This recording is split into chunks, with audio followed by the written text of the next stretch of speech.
E eu sempre gosto de começar falando que a gente tem que tomar muito cuidado para falar sobre gerações, para falar sobre esses novos comportamentos, porque a gente tende a generalizar, botar muita gente dentro das mesmas caixinhas. Isso começa a nos cegar de cara para esses debates, porque invariavelmente não dá para pôr as pessoas nas caixas, e cada vez mais o que a gente vê é que não dá para pôr principalmente as empresas e organizações nas caixas, né? O que a gente vê é que soluções que servem para um não servem invariavelmente para os demais, né? Então a gente tem que tomar muito cuidado para não cair em debates simplistas sobre isso.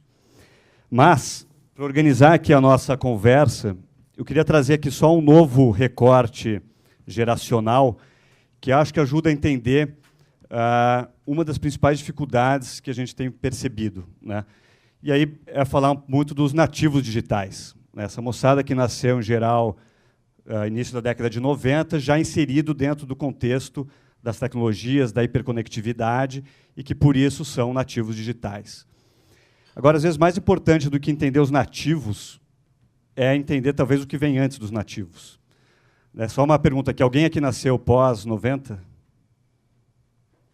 Não. Bom, mas se tem os nativos, eu jogo até a pergunta, né? O que seríamos nós todos aqui, então, dentro desse contexto? Quem se arrisca? Imigrantes, muito bom. Híbridos. Aqui eu vou usar uma palavrinha que eu gosto, que somos adaptados digitais, né? Nós, e a maioria das organizações aqui, pelo que eu vi, somos adaptados. Isso, por si só, já traz uma série de dificuldades para a gente entender e navegar nesse mundo. Seja nos valores de quem traz novos valores, seja adaptando sistemas e mindsets que foram criados dentro de uma perspectiva muito mais analógica e que agora nos desafia para essa nova realidade, que é, de fato, cada vez mais digital. Quando a gente leva isso para o trabalho, para uma perspectiva sobre, enfim, dessas discussões, o que a gente vê é que o debate, de fato, está ficando muito complexo, né? Eu tenho certeza que, quando praticamente todos nós nos formamos, a gente ia decidir se ia trabalhar mercado financeiro, consultoria, bens de consumo, advogado, meia dúzia de carreira, meia dúzia de empresa, que a gente ia analisar basicamente isso, né? Mais ou menos uma ideia de carreira e vocação, quanto a gente ia ganhar, e mandava bala, e esse era o debate quando a gente estava se formando. Hoje não tem nenhuma conversa que a gente vá, que, claro, a gente não tenha que falar sobre isso, mas também, por exemplo, que agora a gente tem que amar o que a gente faz, que a gente tem que encontrar o nosso propósito, que a gente tem que ter um equilíbrio de vida, trabalhar com horários e espaços flexíveis, com sustentabilidade, impacto positivo, empreendedorismo, intraempreendedorismo, autonomia, significado, aprendizado constante, diálogo aberto, menos hierarquia, e a lista vai e segue por vários itens a mais, né? Ou seja, uma complexidade muito grande de raciocínio. Mas, junto com a complexidade, o que a gente vê é que vem uma grande idealização sobre o trabalho, né? Se a gente pega, por exemplo, essa moçada que a gente trabalha, entrando, né, trainees, estágio, pós-trainee, o tamanho da idealização é brutal sobre o trabalho, porque isso faz parte desse novo inconsciente coletivo, de fato, sobre o trabalho. E aí, obviamente, isso traz então uma série de desafios para os indivíduos. Tem toda uma série de estudos que a gente tem feito de como isso impacta existencialmente essa moçada, e, obviamente, isso daí acaba projetando para todo mundo um pouco dessa crise da felicidade, de fato, e uma série de desafios para as organizações, né? Porque, de fato, no que a gente percebe é que a gente tem que migrar de um mindset que era muito pautado na transação, no shareholder, para um modelo muito mais relacional, né, que nos obriga a olhar agora uma perspectiva mais do stakeholder. Isso, obviamente, tem uma série de implicações, porque pega numa das principais coisas que a gente é muito mal treinado, que é se relacionar.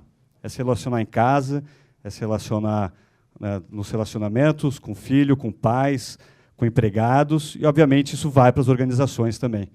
A gente não é capacitado e preparado para operar dentro de vínculos mais genuínos, mais abertos, mais vulneráveis, e que integre sempre o transacional. O que a gente nunca pode esquecer é que, sempre que vem novos movimentos, em geral, a gente tem que ter a habilidade de integrar o que vinha antes e trazer, então, os novos valores. E esse é um dos desafios que a gente tem todos hoje como líderes, e principalmente como construtores dessa realidade. Porque muito da moçada que está chegando no mercado, eles esperam isso aqui meio que dado. Eles esperam um lugar que entregue uma lista como essas. E o que a gente precisa construir e explicar é que todos nós temos que construir essa realidade. Os sistemas, 99,9% das organizações, não vivem essa realidade. E o que a gente precisa, de fato, é construir essas pontes.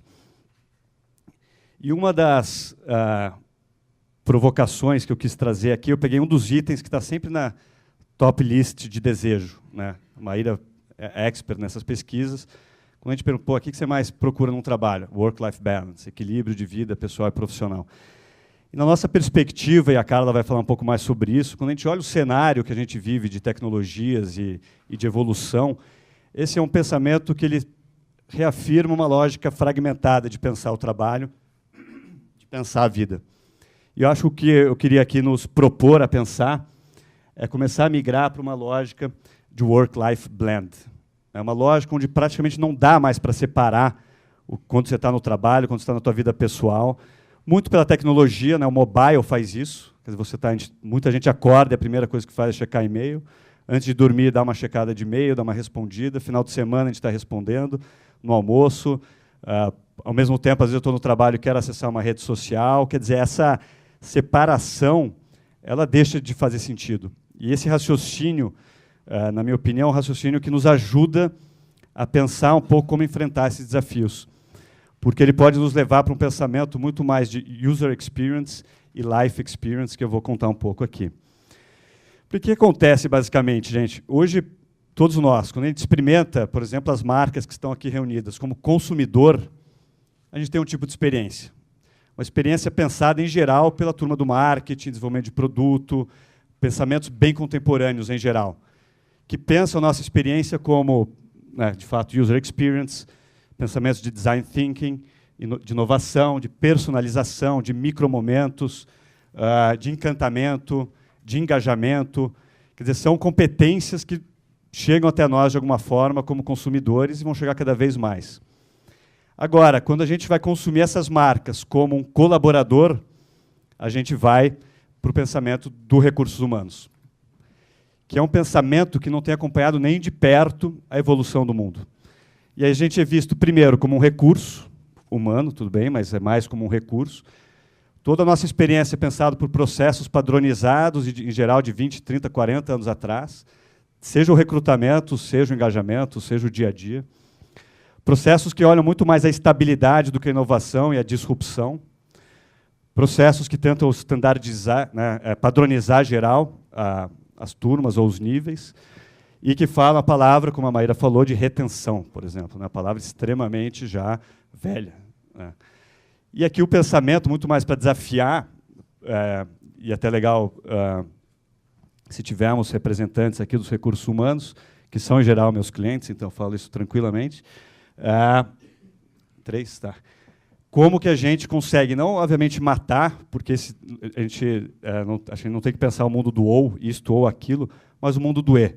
Como é que a gente garante sim, os padrões, garante sim, as estabilidades que a gente precisa, mas como é que a gente agrega novas competências nesse mindset?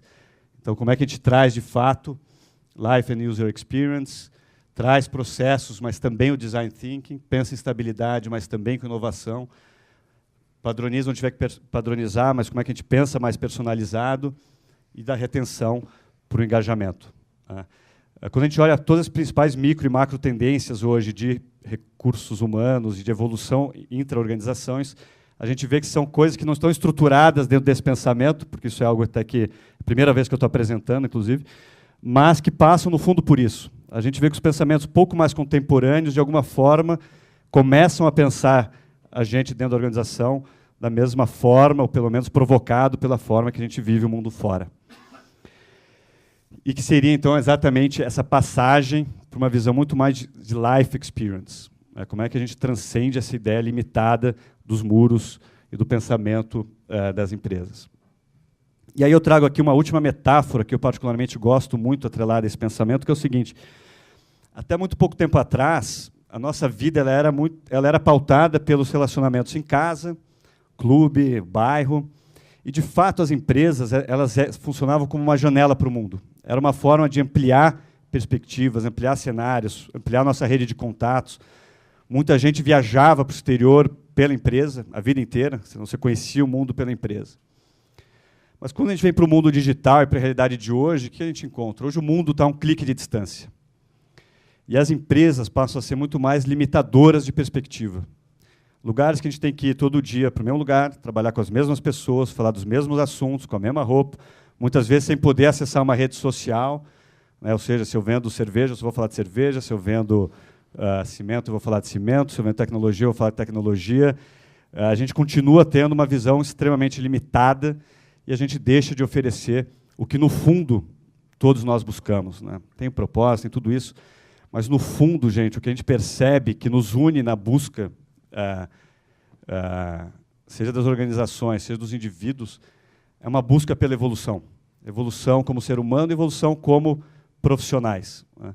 E hoje, o que as empresas acabam nos oferecendo é uma visão e uma perspectiva muito mais de limitação do que de amplitude. Então, eu queria fechar aqui meus 10 minutos exatamente deixando essa metáfora e o questionamento, né? Como é que a gente pode voltar a pensar nossas organizações como janelas para o mundo, né? Plataformas que, de fato, as pessoas possam evoluir, sim, como profissionais e também como seres humanos.